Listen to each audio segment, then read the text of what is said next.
Este recorrido no solo revelará las Escrituras en profundidad, sino que te permitirá conocer la rica y asombrosa historia del pueblo de Dios. Si te quedas conmigo hasta el final, te aseguro que serás iluminado con la sabiduría de la palabra de Dios y comprenderás plenamente su majestuoso plan redentor. Antes de que el tiempo comenzara, solo existía Dios. Su existencia es eterna, sin origen ni fin. Dios no fue creado, Él es el creador de todas las cosas. Él no pasó a existir, Él es el Padre de la eternidad, y la eternidad misma es un atributo exclusivo de Dios.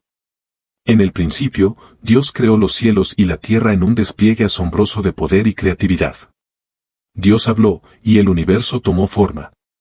La luz se separó de la oscuridad, los mares y la tierra firme se establecieron, y la vida comenzó a llenar cada rincón del nuevo mundo. En 6 días, Dios creó todo lo que existe y vio que todo era bueno. Como se narra en Génesis 1:1, en el principio creó Dios los cielos y la tierra. En el 6º día, Dios formó al primer hombre, Adán, del polvo de la tierra y sopló en el aliento de vida, dándole no solo existencia, sino también un espíritu viviente capaz de relacionarse con su Creador. Para acompañarlo, Dios creó a Eva a partir de una costilla de Adán. Juntos vivieron en el jardín del Edén, un paraíso de abundancia y paz, donde caminaban en perfecta comunión con su Hacedor. Génesis 2:7, entonces Dios formó al hombre del polvo de la tierra, y sopló en su nariz aliento de vida, y fue el hombre un ser viviente. El pecado y el comienzo de la redención. Dios les dio una sola advertencia: no debían comer del árbol del conocimiento del bien y del mal. Trágicamente, la serpiente, astuta y engañosa, persuadió a Eva para que desobedeciera, y ella, a su vez, persuadió a Adán. En ese momento, la inocencia se perdió y el pecado entró en el mundo. La desobediencia de Adán y Eva tuvo consecuencias devastadoras. Se dieron cuenta de su desnudez y sintieron vergüenza por primera vez. Dios, en su justicia, los expulsó del jardín del Edén para que no comieran del árbol de la vida y vivieran para siempre en su estado caído. Sin embargo, incluso en este acto de juicio, Dios mostró misericordia, proveyéndoles ropa para cubrir su desnudez y prometiendo que un día enviaría a alguien para redimir a la humanidad. Génesis 3:21, y Dios hizo al hombre y a su mujer túnicas de pieles, y los vistió. La expulsión del Edén marcó el comienzo de una vida de trabajo arduo y dolor para Adán y Eva, pero también el inicio del plan de redención de Dios para la humanidad. El pecado había entrado, pero Dios ya tenía un plan para restaurar lo que se había perdido. El aumento de la maldad y el diluvio. Adán y Eva tuvieron 2 hijos, Caín y Abel. Abel era pastor de ovejas y Caín era labrador. Ambos ofrecieron sacrificios a Dios, pero Dios aceptó el sacrificio de Abel y rechazó el de Caín. Lleno de envidia y furia, Caín llevó a su hermano al campo y lo mató, cometiendo el primer asesinato registrado en la historia. Génesis 4:8. Y habló Caín a su hermano Abel, y aconteció que estando ellos en el campo, Caín se levantó contra su hermano Abel, y lo mató. Después del asesinato de Abel y el destierro de Caín, Adán y Eva tuvieron otro hijo, Set. Su nombre significa compensación, ya que Eva consideró que Dios le había dado otro hijo en lugar de Abel. Si esta profunda inmersión en la historia bíblica te está siendo de bendición, tómate un momento ahora mismo para apoyarme. Simplemente dale me gusta a este video y, lo más importante, suscríbete y activa la campanita. Con el tiempo, la maldad de la humanidad se incrementó de tal manera que Dios se lamentó de haber creado al hombre. Decidió limpiar la tierra con un diluvio, pero encontró en Noé a un hombre justo y perfecto en su generación. Dios instruyó a Noé para construir un arca y llevar en ella a su familia y a parejas de cada especie de animales para salvarlos del diluvio venidero. Génesis 6:9. Estas son las generaciones de Noé. Noé, varón justo, era perfecto en sus generaciones, con Dios caminó Noé. Durante 40 días y 40 noches llovió sin cesar, y las aguas cubrieron la tierra. Toda vida fuera del arca pereció, pero Noé y los suyos sobrevivieron. Cuando las aguas se retiraron, Dios estableció un pacto con Noé, prometió nunca más destruir la tierra con un diluvio y puso el arco iris en el cielo como señal de este pacto eterno. Génesis 9:13, mi arco he puesto en las nubes, el cual será por señal del pacto entre mí y la tierra. Babel y el llamado de Abraham después del diluvio, los hijos de Noé, Sem, Cam y Jafet, repoblaron la tierra. De sus descendientes se formaron diferentes grupos étnicos y naciones. Sem es el ancestro de los pueblos semitas, que incluyen a los hebreos, árabes, asirios y arameos. La línea de Sem es especialmente significativa porque de él descienden los israelitas y, eventualmente, nuestro Señor Jesucristo. Cam es el padre de naciones que a menudo fueron enemigas de Israel, incluyendo a los cananeos, los egipcios y los filisteos. Jafet es el progenitor de muchos de los pueblos de Europa y partes de Asia. Al multiplicarse y poblar la tierra, los descendientes de Noé llegaron a la llanura de Sinar y decidieron construir una ciudad con una torre que llegara hasta el cielo. Su objetivo era hacerse un nombre y evitar ser esparcidos por toda la tierra. Génesis 11:4, y dijeron, vamos, edifiquemos una ciudad y una torre, cuya cúspide llegue al cielo, y hagámonos un nombre, por si fuéremos esparcidos sobre la faz de toda la tierra. Dios, viendo su arrogancia y el peligro de su unidad en el mal, decidió confundir su lenguaje para que no pudieran entenderse entre sí. De este modo, los esparció por toda la tierra, y la ciudad fue llamada Babel, porque allí Dios confundió el lenguaje de toda la tierra. En este punto crucial de la historia, Dios comienza a trabajar de una manera especial a través de un hombre llamado Abraham, quien vivía en Ur de los Caldeos. Génesis 15, 5-6, y lo llevó fuera, y le dijo, mira ahora los cielos, y cuenta las estrellas, si las puedes contar. Y le dijo, así será tu descendencia. Y creyó a Dios, y le fue contado por justicia. Estas promesas fueron selladas con un pacto, y la señal de este pacto fue la circuncisión. Este pacto no solo confirmó las promesas de Dios a Abraham, sino que también estableció una relación especial y exclusiva entre Dios y sus descendientes. Ismael, Isaac y las pruebas de fe a pesar de las promesas, Sara no podía concebir, y con el tiempo ofreció a su sierva egipcia, Agar, a Abraham para que tuviera un hijo con ella. Esta decisión fue una mezcla de desesperación y falta de fe en la promesa de Dios. Agar concibió y dio a luz a Ismael. Génesis 16, 11-12, además le dijo el ángel de Dios, he aquí que has concebido, y darás a luz un hijo, y llamarás su nombre Ismael, porque Dios ha oído tu aflicción. Y él será hombre fiero, su mano será contra todos, y la mano de todos contra él, y delante de todos sus hermanos habitará. Sin embargo, Dios dejó claro que el hijo de la promesa sería a través de Sara. Y después de esto, nació Isaac, el hijo prometido, cuando Abraham tenía 100 años y Sara 90. Su nacimiento fue un milagro, un testimonio del poder y la fidelidad de Dios para cumplir sus promesas. La vida de Abraham no estuvo exenta de pruebas. Una de las más grandes fue cuando Dios le pidió que sacrificara a su hijo Isaac, el hijo de la promesa.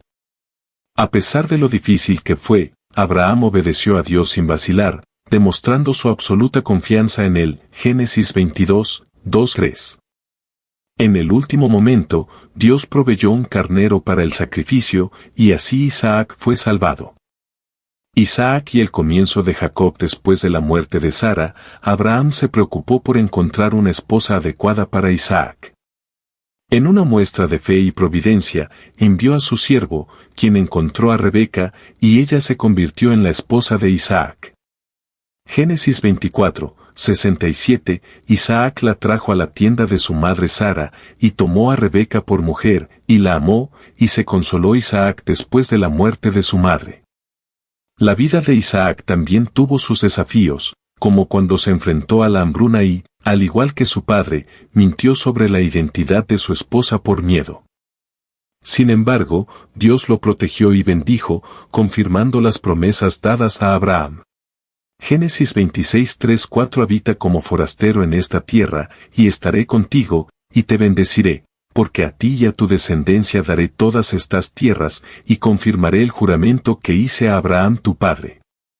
Multiplicaré tu descendencia como las estrellas del cielo, y daré a tu descendencia todas estas tierras, y todas las naciones de la tierra serán benditas en tu simiente. Isaac y Rebeca también tuvieron 2 hijos, Esaú y Jacob. Eran gemelos, pero desde el nacimiento Jacob mostró una naturaleza competitiva. Su nombre significa suplantador, porque nació agarrando el talón de su hermano. Esta característica definiría gran parte de su vida, ya que Jacob constantemente luchó por la primogenitura y la bendición de su padre.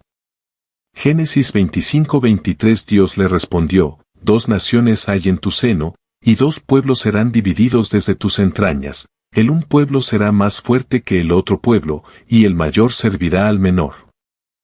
Génesis 32:28 Y el hombre dijo, no se dirá más tu nombre Jacob, sino Israel, porque has luchado con Dios y con los hombres, y has vencido. Cuando finalmente se encontró con Esaú, Jacob descubrió que su hermano lo había perdonado. Este encuentro marcó un momento de reconciliación y restauración. José y el descenso a Egipto, familiar, mostrando cómo Dios puede sanar las heridas y restaurar las relaciones.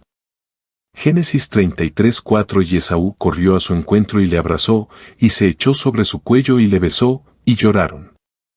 Después de esta reconciliación, el hijo favorito de Jacob, José, fue vendido como esclavo por sus hermanos celosos y llevado a Egipto. A pesar de las adversidades, José se convirtió en un líder poderoso en Egipto, interpretando sueños y gestionando los recursos del país durante una gran hambruna. Génesis 37:28 Y cuando pasaban los madianitas mercaderes, sacaron ellos a José de la cisterna, y le trajeron arriba, y le vendieron a los ismaelitas por 20 piezas de plata, y llevaron a José a Egipto. Durante la hambruna, los hermanos de José viajaron a Egipto en busca de comida. Eventualmente, José se reveló a ellos y los perdonó, invitando a toda su familia a vivir en Egipto, donde serían protegidos y cuidados. Génesis 50:20 Vosotros pensasteis mal contra mí, mas Dios lo encaminó a bien, para hacer lo que vemos hoy, para mantener en vida a mucho pueblo. Con el paso del tiempo, la familia de Jacob se multiplicó y se convirtió en un pueblo numeroso en Egipto. Sin embargo, un nuevo faraón, que no conocía a José, subió al poder y comenzó a oprimir a los israelitas, forzándolos a trabajar como esclavos. En medio de su sufrimiento, Dios escuchó sus clamores y decidió liberarlos. Éxodo 3:7-8, dijo luego Dios, bien he visto la aflicción de mi pueblo que está en Egipto, y he oído su clamor a causa de sus exactores, pues he conocido sus angustias. Y he descendido para librarlos de mano de los egipcios, y sacarlos de aquella tierra a una tierra buena y ancha, a tierra que fluye leche y miel. El éxodo y el pacto en el Sinaí. Dios llamó a Moisés, un hombre hebreo criado en la corte del faraón, para liderar a su pueblo fuera de Egipto. A través de Moisés, Dios envió 10 plagas devastadoras sobre Egipto para persuadir al faraón de liberar a los israelitas. Finalmente, después de la 10ª plaga, que mató a todos los primogénitos de Egipto, el faraón permitió que los israelitas se fueran. Mientras los israelitas escapaban, el faraón cambió de opinión y envió a su ejército tras ellos. Atrapados entre el ejército egipcio y el Mar Rojo, Dios hizo un milagro, dividió las aguas del mar, permitiendo que los israelitas cruzaran en seco. Cuando los egipcios intentaron seguirlos, las aguas volvieron a su lugar y los ahogaron. Éxodo 14:21-22, y extendió Moisés su mano sobre el mar, e hizo Dios que el mar se retirase por recio viento oriental toda aquella noche, y tornó el mar en seco, y las aguas quedaron divididas. Entonces los hijos de Israel entraron por en medio del mar en seco, teniendo las aguas como muro a su derecha y a su izquierda. Después de cruzar el Mar Rojo, los israelitas viajaron al monte Sinaí, donde Dios les dio los 10 mandamientos y estableció una alianza con ellos. Esta alianza formó la base de su relación con Dios y su identidad como pueblo elegido.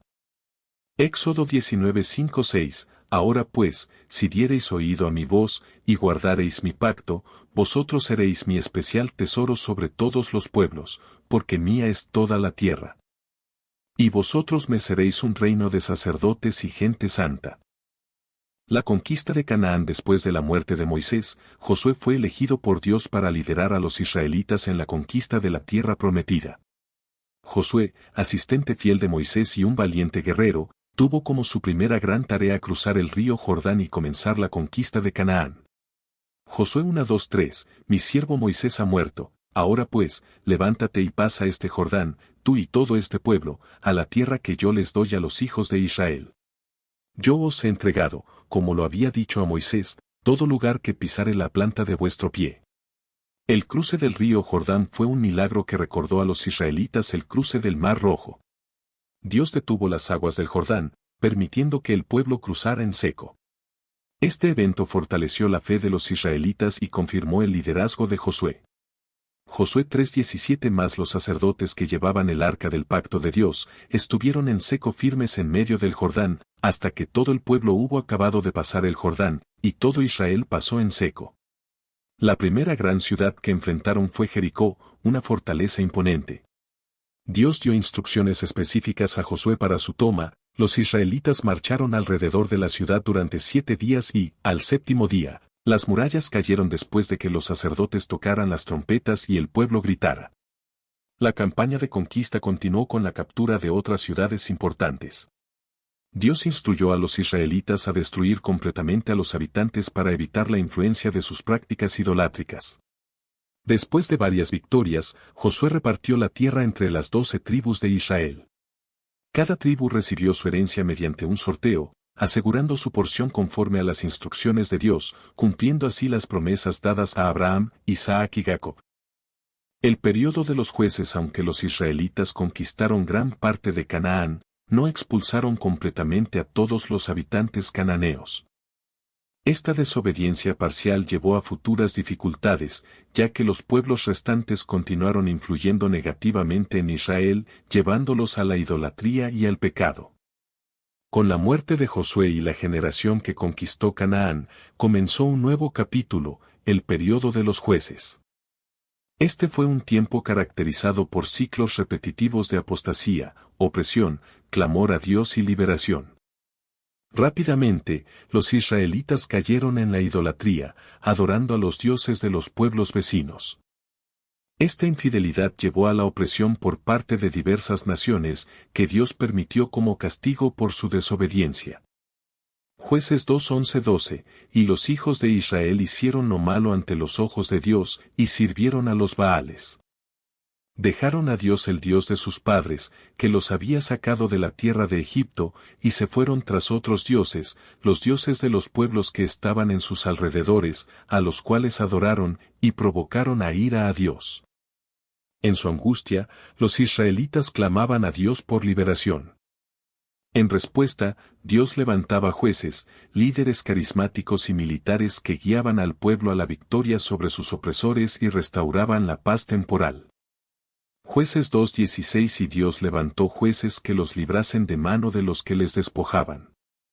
Entre los jueces principales se encuentran Otoniel, el primer juez, que liberó al pueblo de la opresión de Cusan-Risataim. Ahod, un juez zurdo que liberó a Israel de Eglón, rey de Moab, con un audaz asesinato. Débora, la única mujer juez, quien, junto con Barak, liberó a Israel de la opresión de Jabín, rey de Canaán. Gedeón, llamado por Dios para liberar a Israel de los madianitas con un pequeño ejército de 300 hombres. Jefté, hijo de una prostituta, fue rechazado por su familia, pero más tarde fue llamado para liderar a Israel contra los amonitas. Sansón, conocido por su fuerza sobrenatural, luchó contra los filisteos, pero fue traicionado por Dalila. El establecimiento del reino de Israel. La historia del establecimiento del reino de Israel es un capítulo fundamental. Este periodo abarca desde el fin de los jueces hasta la monarquía unida bajo Saúl, David y Salomón. A través de estos eventos, vemos la transición de Israel de una confederación de tribus a una nación unida bajo un gobierno centralizado. Samuel fue el último de los jueces y un profeta significativo. Nació como respuesta a las oraciones de su madre Ana, quien lo dedicó al servicio de Dios desde su nacimiento. Samuel se convirtió en un líder espiritual, militar y judicial de Israel. Samuel 1:27-28, por este niño oraba, y Dios me dio lo que le pedí. Yo, pues, lo dedico también a Yahvé, todos los días que viva, será de Dios. Y adoró allí a Yahvé. Sin embargo, los israelitas comenzaron a demandar un rey para que los gobernara como las demás naciones, lo que marcó el fin del período de los jueces. Samuel 8:4-5. Entonces todos los ancianos de Israel se juntaron, y vinieron a Ramá para ver a Samuel, y le dijeron, He aquí tú has envejecido, y tus hijos no andan en tus caminos. Por tanto, constitúyenos ahora un rey que nos juzgue, como tienen todas las naciones. Dios accedió a la petición, aunque les advirtió sobre las implicaciones de tener un rey. A pesar de las advertencias, el pueblo insistió, y Dios instruyó a Samuel para que ungiera a Saúl. Samuel 8:19-22. Mas el pueblo no quiso oír la voz de Samuel y dijo, No, sino que habrá rey sobre nosotros. Y hará nuestras guerras. Y oyó Samuel todas las palabras del pueblo, y Dios dijo a Samuel, Oye su voz, y pon rey sobre ellos. Saúl, de la tribu de Benjamín, fue elegido por Dios y ungido por Samuel como el primer rey de Israel. Samuel 10:1. Tomando entonces Samuel una redoma de aceite, la derramó sobre su cabeza, y lo besó, y dijo, ¿No te ha ungido el Señor por príncipe sobre su pueblo Israel? Saúl, David y la monarquía. Saúl comenzó su reinado con éxito, liderando a Israel en varias victorias militares. Sin embargo, su reinado se vio marcado por actos de desobediencia a Dios, que eventualmente llevaron a su rechazo como rey.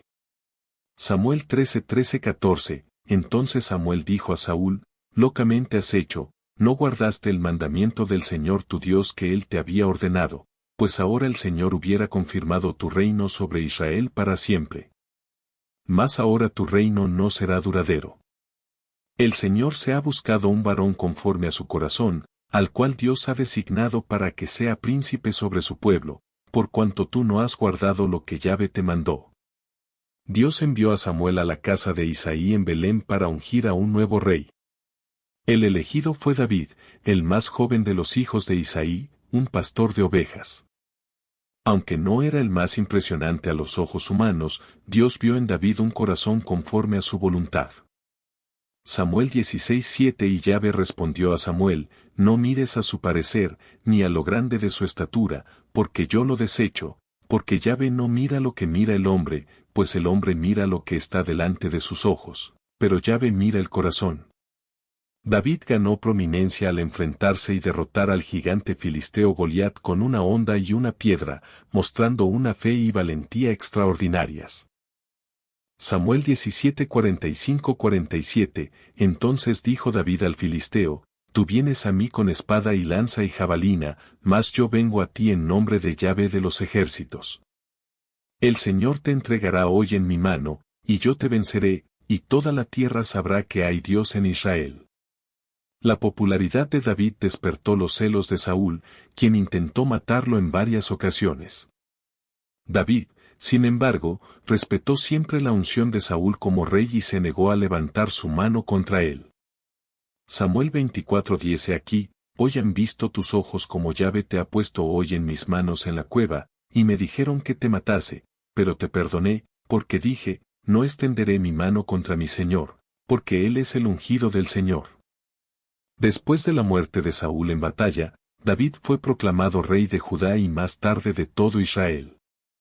Estableció Jerusalén como la capital del reino y trasladó allí el arca del pacto, unificando a la nación tanto política como espiritualmente. Samuel 5:3. Vinieron todos los ancianos de Israel al rey en Hebrón, y el rey David hizo pacto con ellos en Hebrón delante de Dios, y ungieron a David por rey sobre Israel. David fue un rey guerrero que extendió las fronteras de Israel.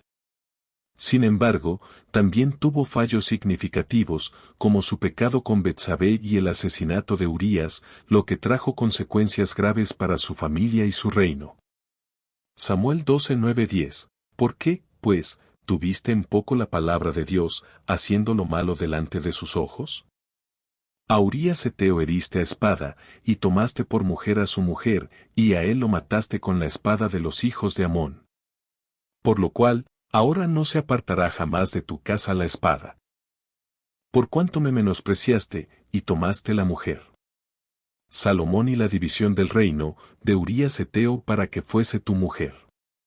Salomón, hijo de David y Betsabé, ascendió al trono tras la muerte de su padre.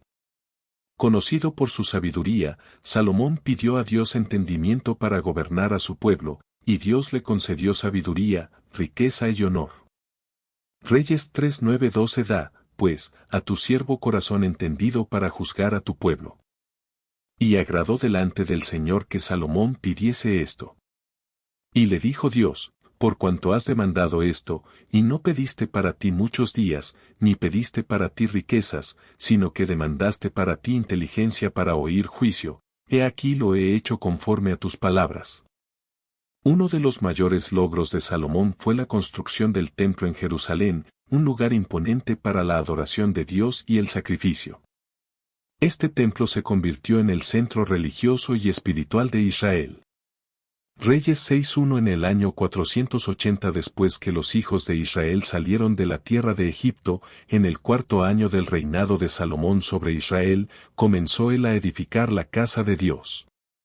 Durante el reinado de Salomón, Israel experimentó un periodo de gran prosperidad, comercio e influencia internacional.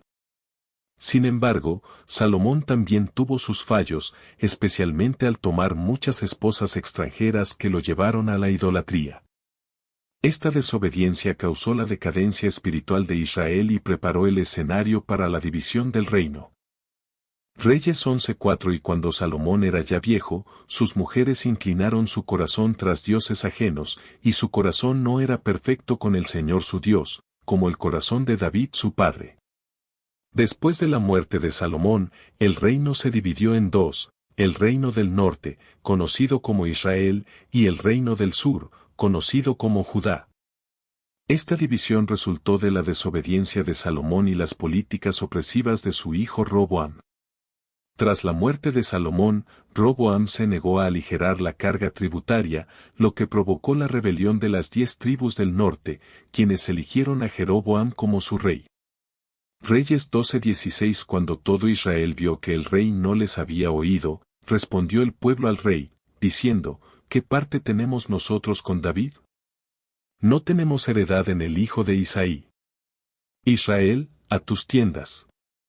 Los dos reinos y los profetas Israel, el reino del norte, tuvo una sucesión de reyes, muchos de los cuales llevaron al pueblo a la idolatría. Entre los más destacados se encuentran Jeroboam, quien estableció ídolos en Bet-El y Dan para evitar que la gente fuera a Jerusalén a adorar. Reyes 12:28-30, y habiendo tomado consejo, hizo el rey 2 becerros de oro, y dijo al pueblo, bastante habéis subido a Jerusalén, he aquí tus dioses, oh Israel, los cuales te hicieron subir de la tierra de Egipto. Y puso uno en Bet-El, y el otro en Dan. Acab y Jezabel. Acab, influenciado por su esposa Jezabel, promovió la adoración a Baal y persiguió a los profetas de Dios. Judá, el reino del sur, tuvo algunos reyes piadosos que intentaron reformar el culto y traer al pueblo de vuelta a Dios, como Asa, llevó a cabo reformas religiosas y removió los ídolos. Josafat, continuó con las reformas y fortaleció a Judá espiritualmente. Josías, redescubrió el libro de la ley y llevó a cabo una reforma radical. Durante este tiempo, Dios levantó profetas para advertir, exhortar y consolar a su pueblo. Elías, enfrentó directamente a Acab y Jezabel, realizando milagros como el desafío a los profetas de Baal en el monte Carmelo. Reyes 18:36-39, cuando llegó la hora de ofrecerse el holocausto, se acercó el profeta Elías y dijo, Jehová Dios de Abraham, de Isaac y de Israel, sea hoy manifiesto que tú eres Dios en Israel. Entonces cayó fuego de Dios y consumió el holocausto. Eliseo, discípulo de Elías, continuó su ministerio y realizó muchos milagros, como la resurrección del hijo de la Sunamita. Isaías, proclamó mensajes de juicio y esperanza, prediciendo la venida del Mesías. Isaías 9:6, porque un niño nos es nacido, hijo nos es dado, y el principado sobre su hombro, y se llamará su nombre admirable, consejero, Dios fuerte, Padre eterno, príncipe de paz. Jeremías, el profeta llorón, advirtió sobre la inminente destrucción de Jerusalén y el exilio a Babilonia. Ezequiel, exiliado en Babilonia, tuvo visiones de la restauración de Israel y la gloria futura del templo. Miqueas, predijo la caída de Samaria y Jerusalén y también profetizó sobre el nacimiento del Mesías en Belén. El exilio y la restauración. A pesar de las advertencias de los profetas, tanto Israel como Judá continuaron en su camino de idolatría y desobediencia. Finalmente, Dios permitió que las naciones los conquistaran como juicio por su pecado. Caída de Israel, reino del norte fue conquistado por Asiria en 722 a.C. y sus habitantes fueron llevados al exilio. Caída de Judá, reino del sur cayó ante los babilonios bajo el liderazgo de Nabucodonosor en 586 a.C. Destruyeron el templo y llevaron a muchos judíos al exilio en Babilonia. Durante el exilio, profetas como Ezequiel y Daniel jugaron un papel crucial en mantener viva la esperanza y la fe del pueblo. Jeremías 29:10-11, porque así dijo Yahvé, cuando en Babilonia se cumplan los 70 años, yo os visitaré y despertaré sobre vosotros mi buena palabra, para haceros volver a este lugar. Porque yo sé los pensamientos que tengo acerca de vosotros, dice Yahvé, pensamientos de paz, y no de mal, para daros el fin que esperáis. Después de 70 años, Dios movió el corazón de Ciro, rey de Persia, para permitir que los judíos regresaran a su tierra y reconstruyeran el templo. Bajo el liderazgo de Zorobabel y Jesúa, los primeros exiliados comenzaron a reconstruir el templo. Aunque enfrentaron oposición, perseveraron y completaron la obra en el año 516 a.C. Con la reconstrucción del templo, los judíos también renovaron su compromiso con Dios y su pacto. Bajo el liderazgo de Esdras, hubo una renovación espiritual y un retorno a la observancia de la ley de Dios. Más tarde, Nehemías, un judío que servía como copero del rey Artajerjes, recibió permiso para regresar a Jerusalén y reconstruir las murallas de la ciudad, restaurando la seguridad y la identidad nacional. Nehemías 2:17 les dije, pues, vosotros veis el mal en que estamos, que Jerusalén está desierta, y sus puertas consumidas por el fuego, venid, y edifiquemos el muro de Jerusalén, y no estemos más en oprobio. La dedicación de las murallas fue un momento de gran celebración y avivamiento. Nehemías y Esdras dirigieron al pueblo en una renovación del pacto con Dios. Desde la creación del mundo hasta el regreso del exilio, la historia del Antiguo Testamento es una narrativa de la fidelidad de Dios, su justicia y su misericordia. A través de los patriarcas, jueces, reyes y profetas, Dios demostró su amor por su pueblo y su deseo de redimir a la humanidad. Esta historia no solo nos enseña sobre el pasado, sino que nos señala hacia el futuro, anticipando la venida del Mesías, Jesucristo, quien completará el plan redentor de Dios para la humanidad. El Antiguo Testamento nos muestra la importancia de la obediencia, la fe en las promesas de Dios y la necesidad de arrepentimiento. Nos recuerda que Dios es soberano y que su plan siempre se cumple, a pesar de los fracasos humanos. Al reflexionar sobre la fidelidad de Dios a lo largo de esta historia, podemos encontrar fortaleza y esperanza para enfrentar nuestras propias pruebas. Sabemos que el mismo Dios que guió a Abraham, salvó a Noé, liberó a Israel de Egipto y restauró a su pueblo del exilio, está con nosotros hoy, guiándonos y sosteniéndonos con su amor y su gracia. La historia del Antiguo Testamento es una historia de fe, redención y esperanza. Al estudiar estas historias, somos llamados a vivir en obediencia, a confiar en las promesas de Dios y a esperar con ansias la venida de nuestro Salvador Jesucristo. Ahora, te invito a unirte a esta comunidad de fe y espiritualidad. Continúa explorando con nosotros las profundidades de las Escrituras y encuentra guía y consuelo en las historias de aquellos que nos han precedido. Comenta abajo tus pensamientos y cómo esta historia ha impactado tu comprensión de la fe o la espiritualidad. Comparte este video con aquellos que, como tú, buscan en las historias de fe antiguas, luces para el camino moderno. Nos vemos en un nuevo video. Dios los bendiga.